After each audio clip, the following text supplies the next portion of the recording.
The air in Spaso House on August 4th, 1945, was thick with a cloying sweetness.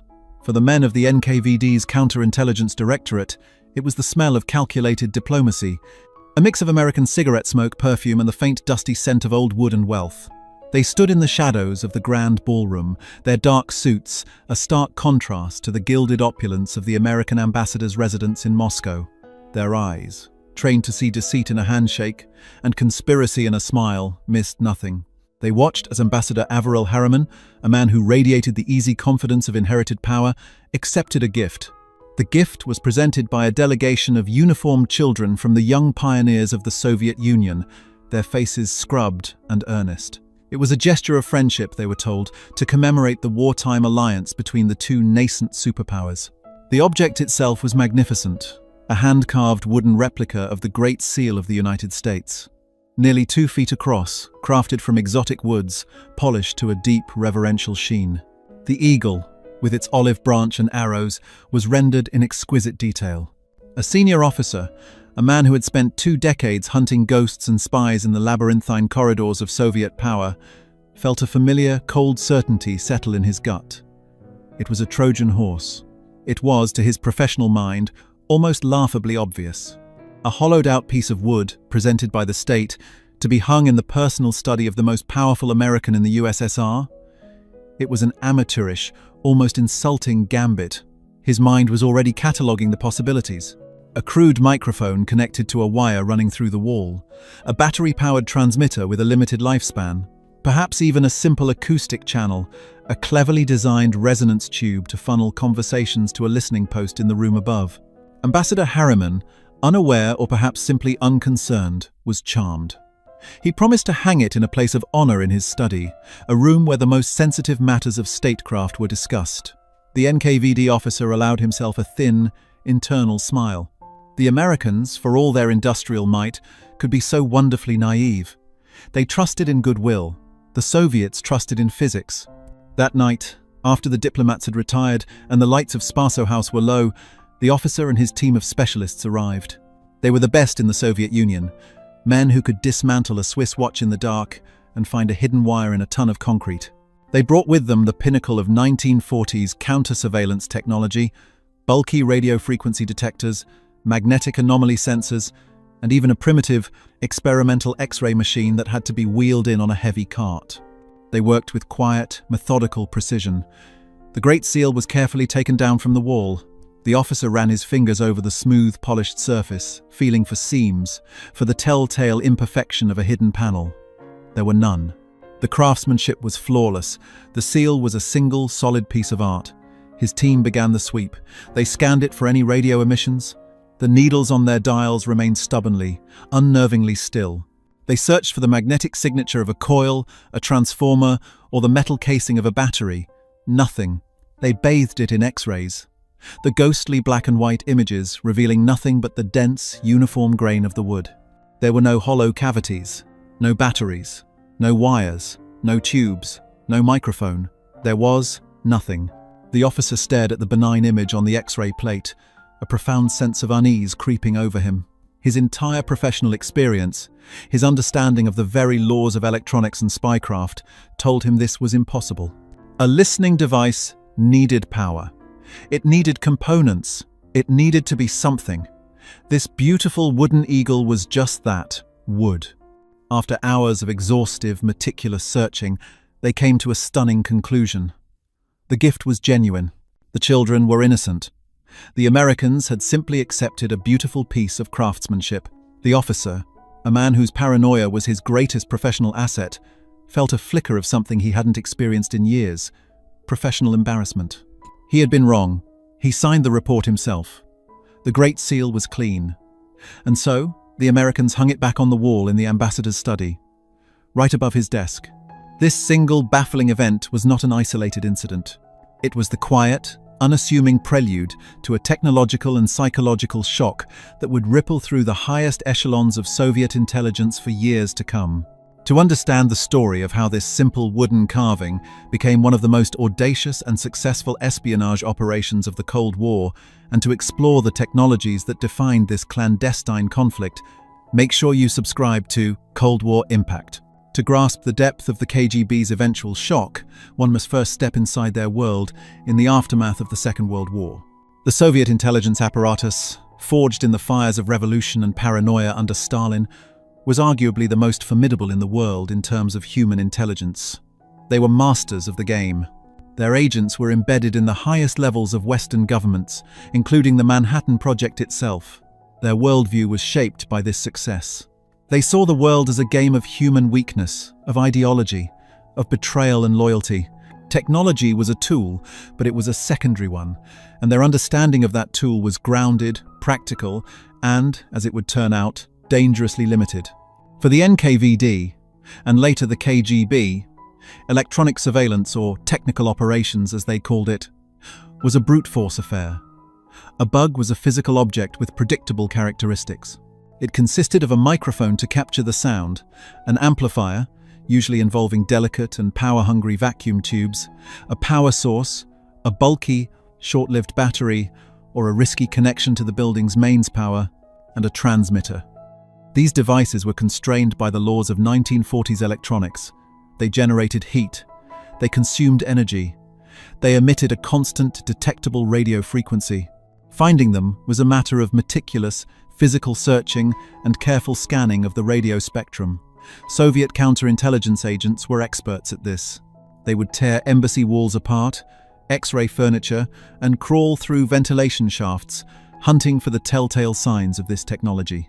Their entire doctrine was built around the assumption that a spy device had to have a heartbeat, a pulse of energy that would eventually give it away. They were hunters of electronic predators, and they believed they knew exactly what their prey looked like. This mindset permeated their entire system.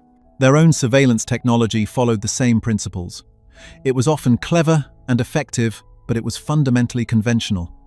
It operated within a known set of rules. This created a strategic blind spot, a failure of imagination. They could not conceive of a listening device that did not need a battery, that did not have a transmitter in the conventional sense, and that did not emit any energy of its own. In their world, such a thing was not merely difficult to engineer. It was a violation of the fundamental principles of electronics. It was, for all intents and purposes, magic. And the KGB did not believe in magic. Across the ocean, a different philosophy was taking shape, born from a culture of relentless innovation and a willingness to explore the very edges of scientific possibility. The Americans, having come late to the global espionage game, compensated with ingenuity. They didn't just want to build better versions of existing spy tools. They wanted to invent entirely new categories of them. The genesis of the Great Seal Bug is a story that perfectly encapsulates this spirit, and it begins, ironically, with a Russian genius. Leon Theremin was a name known more in the concert halls of the 1930s than in the clandestine corridors of intelligence. He was the inventor of the theremin, the ethereal electronic musical instrument that one plays without touching. A physicist and a musician, Theremin was a master of electromagnetic fields. In 1938, during a trip to the Soviet Union, he was seized by the NKVD and imprisoned in a Siberian labor camp. But the state soon realized his mind was a far more valuable asset than his labor. He was transferred to a Sharashka, a secret research and development laboratory within the Gulag system, where imprisoned scientists were forced to work on state projects. It was here, under the watchful eye of the very intelligence service he would later fool, that Lavrenti Beria, the ruthless head of the NKVD, is said to have personally tasked Theremin with a challenge. The request was simple in its ambition and seemingly impossible in its execution. Create a listening device for spying on the American, British, and French embassies that had no internal power source, no wires, and an infinite operational lifespan. Beria was asking for the impossible, a device that broke all the known rules of spycraft. Theremin, the maestro of invisible fields, did not create a device in the conventional sense. He created a resonant cavity microphone.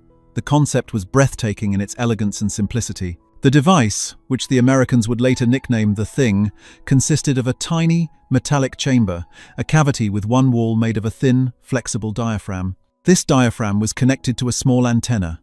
That was it. No vacuum tubes, no batteries, no electronic components.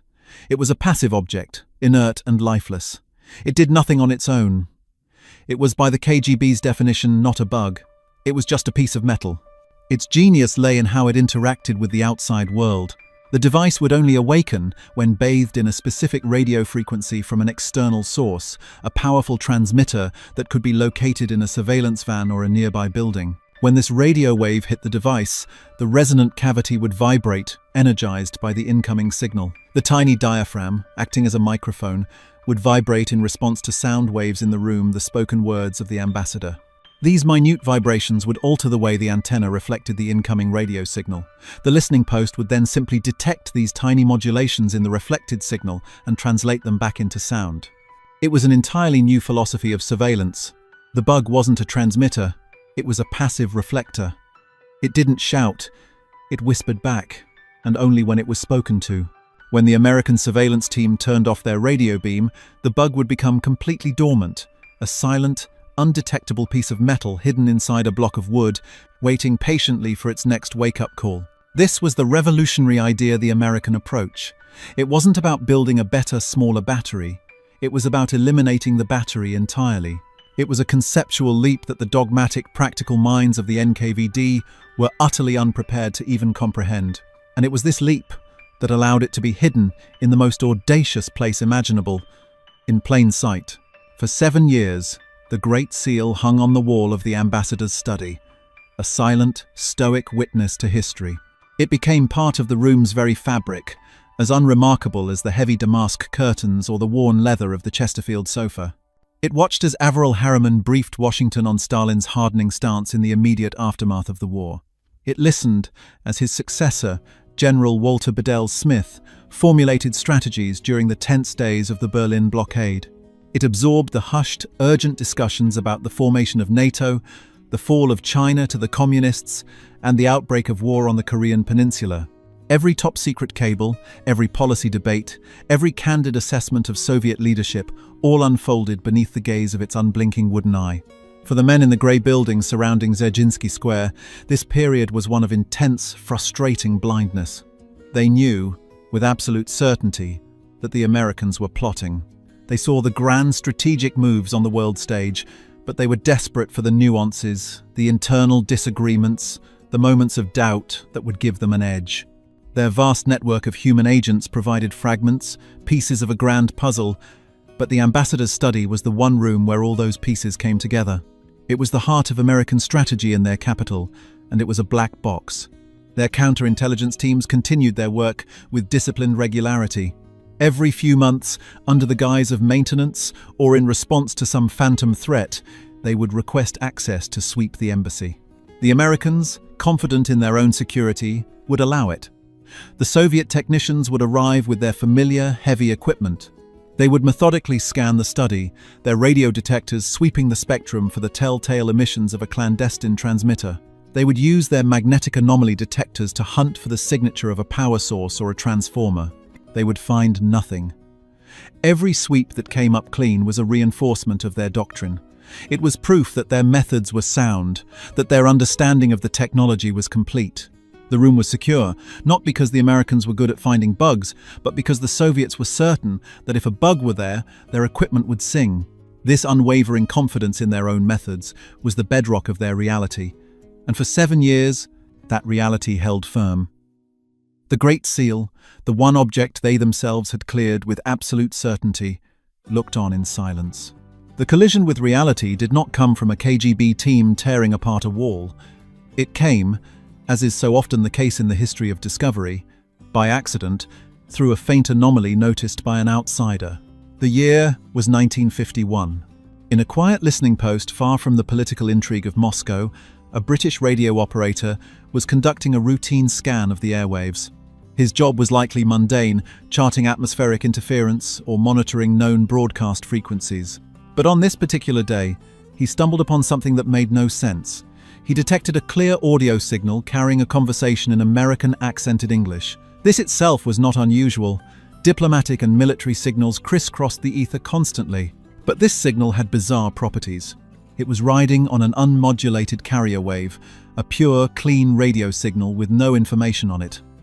Stranger still, the audio of the American voices was only present when this specific carrier wave was active.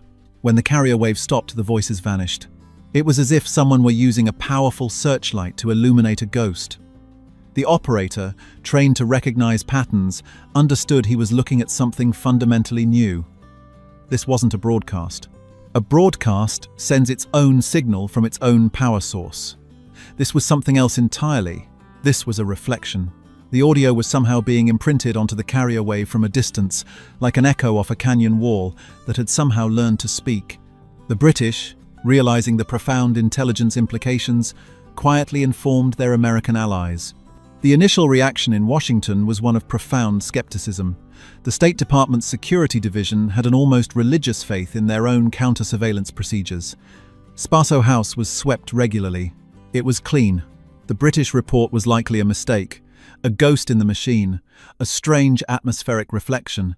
But the British were insistent. The signal was real.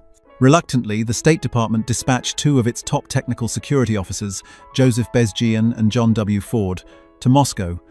Their mission was delicate: find a bug that their own protocols insisted could not exist, and do it without alerting the ever-watchful Soviets that they were even looking. Upon arriving at the embassy, they began their own covert search. They couldn't simply walk into the ambassador's study with bulky equipment. Instead, they had to replicate the conditions the British operator had described. Working late at night, they built a simple, tunable radio receiver. The first challenge was identifying the illuminating signal, the invisible searchlight that was bringing the ghost to life. They began scanning, searching for a powerful, unmodulated carrier wave. They found it, emanating from a Soviet-owned building just across the street. Now for the critical test. They tuned their receiver to the same frequency.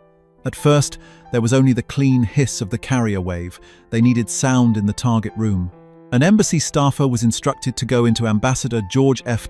Kennan's empty study and read aloud from a newspaper. Suddenly, through the receiver's headphones, Bezgian and Ford heard it.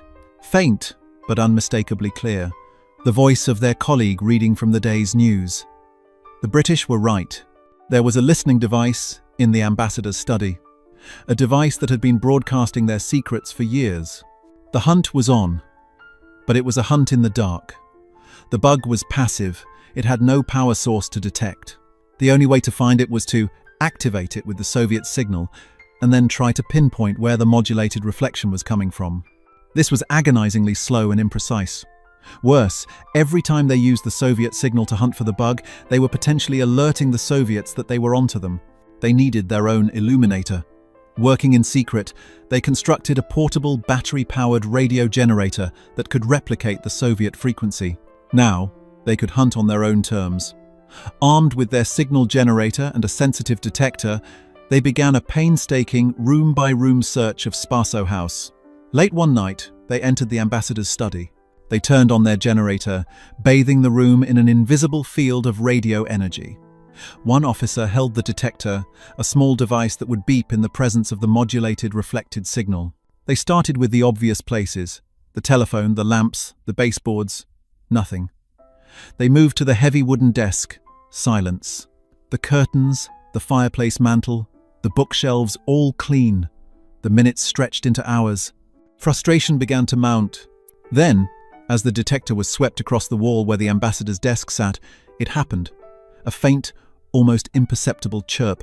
They moved it back. The chirp returned, stronger this time. They had narrowed it down to one section of the wall. Methodically, they scanned every inch. The chirps grew louder, more insistent, coalescing into a steady tone. The detector was aimed at the magnificent Great Seal hanging directly above the ambassador's chair. As they brought the instrument closer to the carved eagle's head, the tone rose in pitch to a steady, piercing whine. It was screaming. The sound was deafening. They had found it. The bug was inside the gift of friendship that had been presented 7 years earlier. The immediate aftermath was a cascade of controlled, internal panic. The seal was carefully removed from the wall. This time, when the American technicians X-rayed it, they knew what they were searching for. There it was, no bigger than a pencil, a tiny metallic object nestled deep inside the wood behind the eagle's beak. A small antenna and a shimmering mushroom-shaped post inside a tiny hollowed-out cylinder. There were no wires, no batteries, nothing that their previous sweeps were designed to find. The sheer, breathtaking audacity of it was stunning. The feeling in the room was a toxic cocktail of humiliation, fury, and a terrifying, grudging respect for the mind that had conceived it. 7 years. Truman, the Marshall Plan, the Korean War. Every secret, every strategy, every unguarded thought spoken in that room had been siphoned directly into the ears of the Kremlin. For the Soviets, the discovery was marked not by an explosion, but by an unnerving silence. One day, their priceless source of intelligence simply went dead. The listening post across the street, which had for years been a hive of activity, transcribing and analyzing every word from the ambassador's study, was suddenly faced with static. The window had been shuttered. They would have had no immediate way of knowing why. Had the device finally failed after so many years of perfect operation? Had the Americans changed the acoustics of the room, muffling the sound? The most terrifying possibility that their perfect, undetectable device had been detected would have been the last one they considered. Their secret was so profound, their technology so far beyond the Americans' known capabilities, that its discovery was almost as inconceivable as its invention. This sudden, inexplicable silence was the first crack in the foundation of their technological certainty. The game had changed, the board had been reset, and one of their most powerful pieces had just been silently swept from it, leaving them staring into a bewildering void. The discovery of the thing did not mark the end of a story. It was the beginning of a new and far more terrifying chapter. For the American intelligence community, holding the dissected components of the Great Seal bug was like an astronomer holding a meteorite from an alien world. It wasn't just a clever gadget. It was proof of a different kind of physics, a different way of thinking about the world. They had been playing chess, while the Soviets, for 7 years, had been moving pieces that were invisible. This single, elegant device systematically dismantled their understanding of electronic security. It forced them to accept a chilling reality. Their most secure rooms were not secure, and their most advanced detection methods were obsolete. The pattern of the Cold War, a struggle of ideology and armies, now had a new, invisible front line. The very air within their own embassies. The knowledge was immediately weaponized. Understanding the principle of a passive, resonant cavity device meant they could now build detectors specifically for it. The hunt was no longer for the sound of a heartbeat, but for the echo of a ghost. American counterintelligence teams, armed with new portable signal generators, began sweeping their facilities around the world, not just looking for active bugs, but actively pinging the rooms, listening for the telltale modulated reflection of their own signal. The game had been elevated. The Americans were now hunting for spies that didn't exist until they were looked for. But the most potent use of this discovery was not defensive, it was theatrical. For years, the Americans held the knowledge of the Great Seal bug as a closely guarded secret. They studied it, learned from it, and developed countermeasures. But in May of 1960, the perfect stage for its unveiling presented itself. The Soviet Union had just shot down an American U-2 spy plane, capturing its pilot, Francis Gary Powers. At the United Nations, Soviet Premier Nikita Khrushchev was in a state of high dudgeon, accusing the United States of aggressive, outrageous espionage. He was painting the USSR as the innocent victim of American treachery. It was a masterpiece of political indignation. Valerian Zorin, the Soviet ambassador to the UN, sat at his delegation's table, watching the performance with grim satisfaction. The Americans were on the back foot, humiliated on the world stage. Then, the American ambassador, Henry Cabot Lodge Jr., requested the floor. Zorin likely expected a weak denial, a series of diplomatic platitudes. Instead, Lodge began to speak of a gift, a gesture of friendship from the Soviet people to Ambassador Harriman 15 years prior. From the Soviet perspective, this was a bizarre and irrelevant tangent. Lodge continued, his voice calm and measured, describing the beautiful, hand-carved Great Seal of the United States. And then, aides brought it forward and placed it on an easel in the center of the Security Council chamber for the entire world to see. It was a moment of pure, calculated political theater. Zorin and his delegation would have stared in cold, rising dread. They knew what that seal was. For years it had been their crown jewel, their most perfect secret. To see it here, under the bright lights of this international forum, was like seeing a ghost from a past life. Lodge explained how this symbol of friendship had hung in the ambassador's study in Moscow. He spoke of the trust it represented. Then, with the practiced motion of a surgeon, he used a small tool to pry open the eagle's beak. He reached inside and pulled out the tiny, metallic device. He held it up for the cameras. "Here is the evidence of Soviet espionage," he declared, his voice echoing through the chamber. He went on to explain, in simple terms, exactly how the passive listening device worked, how it had eavesdropped on 7 years of the most sensitive conversations. For Ambassador Zorin, the shock must have been visceral. It was a multi-layered humiliation. First, there was the exposure of the operation itself, a public confession of their most sophisticated intelligence coup. Second, there was the technical revelation. By explaining how it worked, the Americans were announcing to the world, and more importantly, to the KGB, that they had not only found the bug, but had completely reverse-engineered its secrets. The magic trick had been explained. The mystique was shattered. But the deepest sting was the American method of retaliation. The Soviets operated in the shadows. Their victories were silent, their defeats private. The Americans had taken their most clandestine success and turned it into a piece of public relations, a prop in a global press conference. They had taken a scalpel and used it as a bludgeon.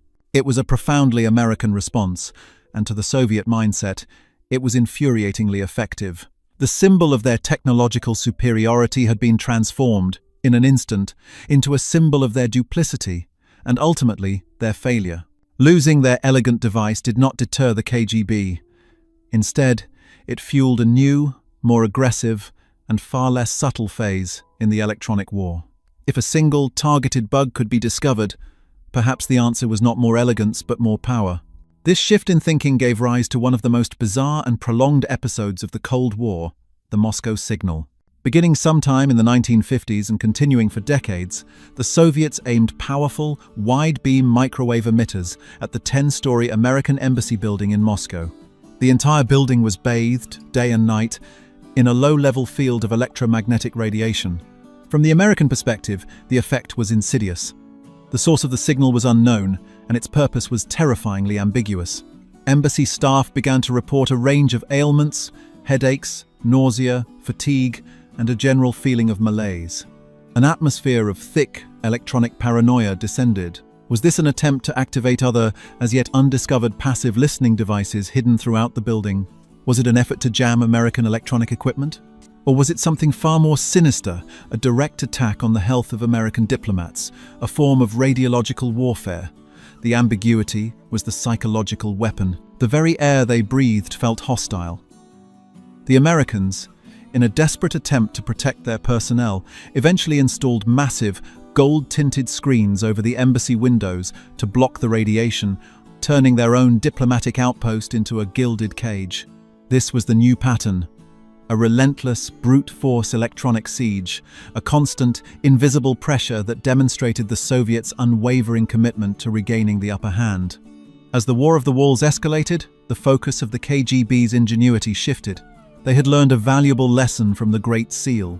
The most effective place to hide a bug is inside a trusted object, and the best way to power it is to use the energy of the object itself. In the late 1970s, this philosophy reached its zenith with an operation targeting the quintessence of American administrative efficiency, the IBM Selectric typewriter. For years, the US Embassy had been ordering these state-of-the-art typewriters for their offices in Moscow and Leningrad. What they didn't know was that the KGB's Directorate T, the scientific and technical branch, had compromised the supply chain. Before the typewriters ever reached the embassy, Soviet technicians would open them and install a breathtakingly sophisticated bug. These were not simple microphones. They were marvels of miniaturization that represented the next evolutionary leap from the thing. A team of American NSA specialists eventually became suspicious after noticing faint, anomalous radio signals. They launched a top-secret investigation codenamed Gunman. They collected 16 suspect typewriters from the embassy and flew them back to a secure lab in the United States. There, they began a process of microscopic disassembly. What they found stunned them. Deep within the complex mechanical guts of each typewriter, they discovered a set of tiny, custom-built circuit boards that had been expertly installed and were almost indistinguishable from the machine's own components. The bug's design was genius. It required no internal battery. Instead, it drew its power from the typewriter's own electrical system. It didn't use a microphone to listen to conversations. It did something far more clever. As a typist struck a key, the typewriter's typeball would rotate and tilt to strike the ribbon.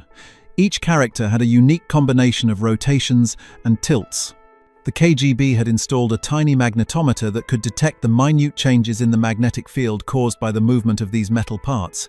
It was essentially reading the typist's mind through the machine's mechanics. This data was stored in a small buffer and then transmitted in short bursts on a range of frequencies.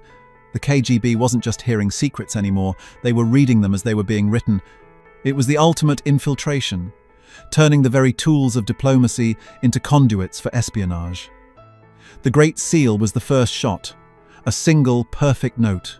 The typewriter bugs were the symphony that followed, a complex, systematic infiltration that demonstrated the relentless, unfolding reality of this new technological war. The public unveiling of the Great Seal bug at the United Nations was more than a political embarrassment for the Kremlin. It was a profound intelligence catastrophe. Inside the imposing Lubyanka headquarters of the KGB, the fallout was immediate and severe. The initial reaction was a storm of fury and finger-pointing. Heads would have rolled. Careers that had been built on the success of this perfect operation would have been abruptly and brutally ended. But once the rage subsided, a colder, more terrifying realization began to dawn within the upper echelons of Directorate T, the KGB's scientific and technical branch. The Americans hadn't just found the bug. That would have been a standard counterintelligence victory, a matter of luck or a betrayal. No, what Ambassador Lodge did was far worse, he explained, with calm and infuriating precision. How it worked. This was the true disaster. It meant they hadn't just been outmaneuvered, they had been understood.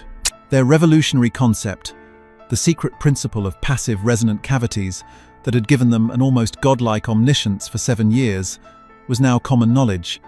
The magic trick had been demystified. The Americans had reverse-engineered their ghost. This dawning truth sent a shockwave through the KGB's technical services. Their entire operational doctrine for high-level electronic surveillance had been predicated on a simple, arrogant assumption that they were technologically and conceptually superior. They believed their passive devices were so far beyond Western comprehension as to be practically invisible. They had operated with the confidence of men who held a key to a lock no one else knew existed. Now, they had to confront the reality that the Americans had not only picked the lock, but had also distributed blueprints for it to every locksmith in the world. Internal reports from this period would have been filled with a frantic, paranoid search for the source of the leak. Had a scientist from Thuriman's old Sharashka defected? Had a KGB officer been turned? The idea that the Americans, whom they viewed as technologically capable but philosophically unsubtle, could have independently deduced the principle through sheer scientific reasoning was the most difficult and humbling conclusion to accept. It meant they were no longer facing a predictable opponent who thought only in terms of batteries and wires. They were facing an equal. The 7-year holiday from the known laws of physics was over. The game was now a symmetric, grinding war of attrition. The Soviet response to this new reality was a stark reflection of their system's strengths and weaknesses. Having lost the advantage of subtlety, they turned to overwhelming force. Their first major countermeasure was the Moscow signal. This was not spycraft. It was electronic warfare waged against a single building. The decision to bathe the American embassy in a constant wide-beam field of microwave radiation was a tacit admission of defeat in the realm of elegance. If they could no longer be certain of placing a single, perfect bug, they would instead create an environment so electronically hostile that it might activate a dozen unknown devices, jam American communications, or, as a bonus, inflict a deep and abiding psychological stress on the occupants. The Moscow signal was a desperate effort, a blunt instrument used where a scalpel had once sufficed. It revealed the limitations of their system when confronted with an adversary who had caught up. Centralized, top-down innovation had allowed for the brilliant leap of the thing, but now they struggled to adapt. They fell back on what they knew, massive power output and military-grade hardware.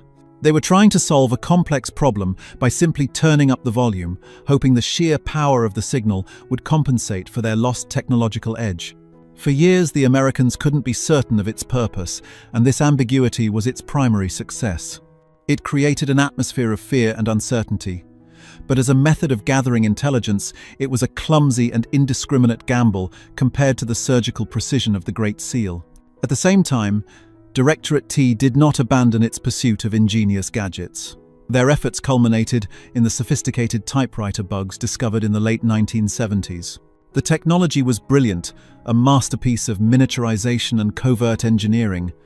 Yet, the entire operation carried the seeds of its own failure.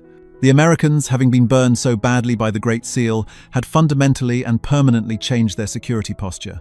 They had lost their innocence. They now operated under the assumption that the KGB was capable of almost anything. Their counterintelligence teams were no longer just looking for known threats, they were actively hunting for the unknown, for the next impossible invention. The discovery of the typewriter bugs during Project Gunman was a perfect example of this new paradigm. The NSA team that disassembled the IBM Selectrix wasn't looking for a specific device. They were looking for anomalies. They were hunting for anything that didn't belong, anything that seemed too clever, too neat. The KGB's brilliance had become its signature. The very sophistication of the bug was what gave it away to an opponent who was now expecting sophistication. This was the trap the Soviets had laid for themselves. By demonstrating their genius with the Great Seal, they had conditioned their enemy to look for genius everywhere. Their attempts to counter the American advantage were consistently failing because the advantage was no longer just technological, it was philosophical. The Americans had learned to be as paranoid and as imaginative as they were. The human cost of this escalating electronic war was immense, and it was felt most acutely by the American diplomats and their families living within the besieged Moscow embassy. The Moscow signal transformed their daily lives into a low-grade horror film. The very air they breathed was suspect. Staffers began to complain of a litany of debilitating symptoms: chronic headaches, dizziness, memory loss, bleeding from the eyes. The children seemed to suffer the most. An unacceptably high number of embassy personnel developed rare blood cancers. The State Department, while publicly downplaying the risks, was internally panicked. They began issuing hazardous duty pay. They limited tours of duty. They sent in medical teams and environmental specialists who measured the radiation levels and found them to be alarmingly high, at times exceeding the maximum exposure limits set by Soviet law itself. Life in Spaso House became a life of containment. The massive golden screens installed over the windows, meant to deflect the incoming microwaves, cast a sickly, perpetual twilight over the interior. It was a physical manifestation of their isolation, a constant reminder that the building itself was a target. Diplomats spoke of a pervasive, electronic hum that was not quite audible but always felt, a vibration in the bones that served as a constant, subliminal threat. The psychological impact was corrosive. How could you conduct the sensitive work of diplomacy when you believed the walls themselves were making you sick, that the air was poisoning your family? The fear was invisible, unverifiable, and therefore impossible to escape. It was a perfect form of psychological attrition, turning the embassy from a sovereign outpost into a high-tech haunted house. For the men of the KGB, the psychological toll was different, but just as real. The easy confidence of the 1940s had evaporated, replaced by the grinding frustration of a high-stakes arms race. Every successful American sweep, every discovered device, was a blow to their professional pride. They were locked in a cycle of innovation and discovery, forced to create ever more complex and expensive devices with a shorter and shorter shelf life. The Americans were no longer the naive, trusting diplomats of Harriman's day. They were a hardened, vigilant, and technologically formidable enemy. The reports flowing back to Dzerzhinsky Square would have painted a frustrating picture. Sweeps were becoming more frequent, security protocols more stringent. The target environment was hardening at an exponential rate. The quiet, effortless victories of the past were gone, replaced by a relentless, costly, and increasingly uncertain struggle for inches of electronic territory. The invisible war had become a grueling, never-ending siege. The long, invisible war that began with a single elegant piece of wood in 1945 was never truly about electronics. It was a war of ideas, a decades-long argument about the nature of power, fought in the silent spaces between walls and the humming static between radio frequencies. The story of the Great Seal bug is not the story of a gadget. It is a perfect microcosm of the entire Cold War. It encapsulates the central, irreconcilable conflict between two fundamentally opposed worldviews. One, the American, was a system that, for all its flaws, prized disruptive innovation and individual genius. It was capable of breathtaking conceptual leaps, of creating a thing that operated on principles so novel they were initially mistaken for magic. It was a system that could be caught off guard, that could be naive, but that could also learn, adapt, and reverse engineer its enemy's magic into manageable science with astonishing speed. On the other side was the Soviet system, a vast, centralized monolith that could achieve monumental feats through sheer force of will and an almost limitless capacity for clandestine effort. It could conceive of and execute the Great Seal operation with a patience and audacity that bordered on the sublime. But it was also rigid. When its magic trick was exposed, it could not invent a new form of magic. It could only fall back on what it knew: more power, more pressure, more infiltration. The Moscow signal and the systematic bugging of the embassy's typewriters were not acts of innovation, they were acts of escalation. They were the responses of a system that believed any problem could be solved by the overwhelming application of state resources, a system whose greatest strength, its ability to mobilize the entire apparatus of government toward a single, secret end, was also its greatest weakness. It created technological marvels, but it lacked the philosophical agility to adapt when those marvels were inevitably countered.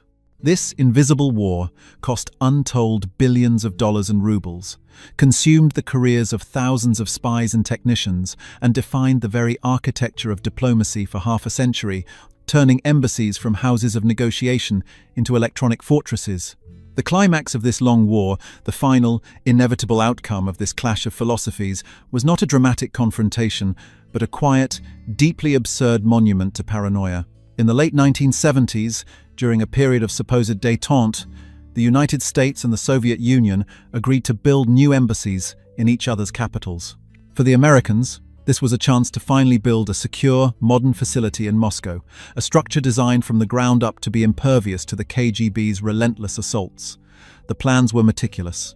The building would be assembled from components prefabricated in the United States and shipped to Moscow in sealed containers. It would be put together by a vetted team of American Seabees.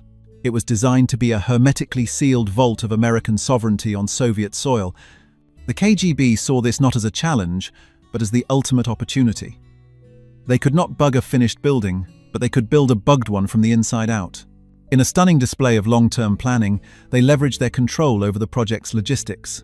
The massive, precast concrete columns and floor slabs, the very bones of the new embassy, were to be manufactured in the Soviet Union. Here, Directorate T achieved its masterpiece.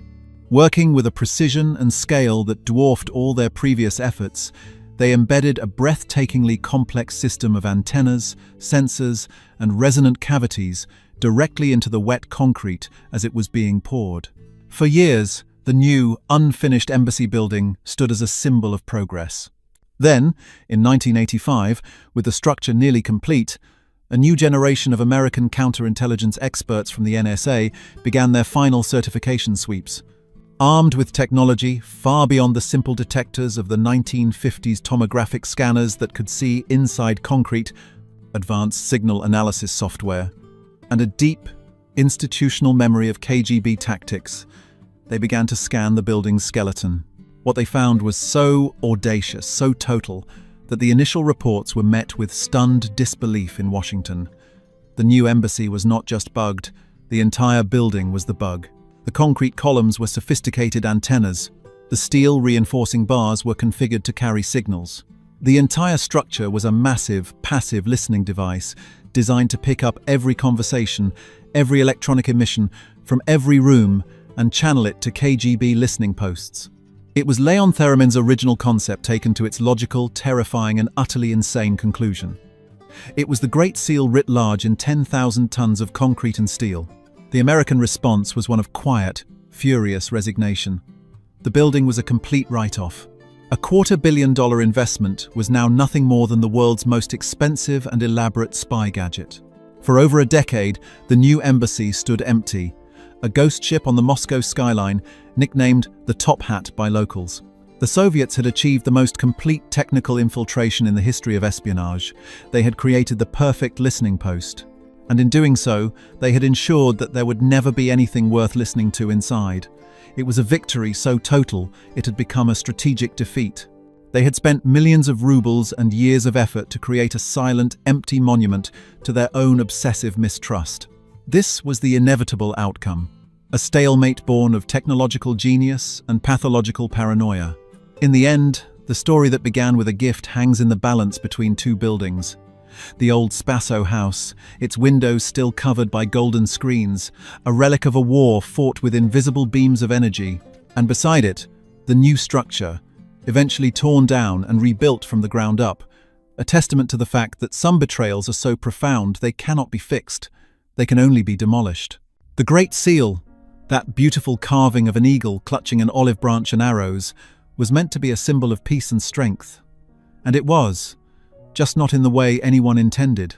It became a symbol of a hidden strength, the power of an idea so revolutionary it reshaped the world. And it was a symbol of a peace so fragile it had to be constantly guarded, a trust so thoroughly broken it could never be repaired. The silent, wooden bird, conceived in the mind of a captive genius and presented by innocent children, taught the world's great powers a final, lasting lesson: that the most secure room is worthless if you have to assume the walls themselves are listening, and that the ultimate victory in the invisible war is not in hearing your enemy's secrets, but in creating a world so steeped in suspicion that they no longer have any secrets left to tell.